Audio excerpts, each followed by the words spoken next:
Aarangkada na ngayong buwan ang fixed salary rate para sa mga bus driver at konduktor. Ang tanong, panalo o dehado ba rito ang mga tsuper at konduktor? Beverly Natividad, ikwento mo. Sa 20 taong pamamasada ni Mang Eduardo, sanay na raw siya sa porsyentuhang sistema ng bayaran bilang bus driver. Siyempre mas gusto nila yung porsyentuhan kasi kumakayod mabuti yung mga driver.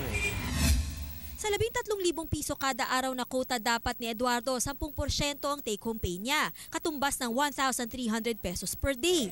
Yan daw ang dahilan kung bakit kaskasero ang mga driver sa kalye.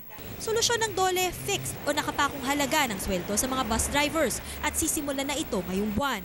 Bukod sa minimum wage na 426 pesos kada araw, may overtime pay, holiday pay at iba pang benepisyo tulad ng SSS, PhilHealth at Pag-ibig ang mga bus drivers.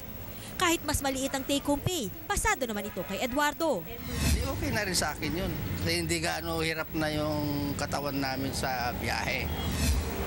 May hanggang February 2030 na mga bus operators para ipatupad ang bagong sistema ng pasahod. Pero giit ng Metro Bus Operators, hindi pa malinaw ang mga panuntunan. Baka bitin din daw ang kita nila kung lilimitahan sa 8 oras ang biyahe ng mga bus.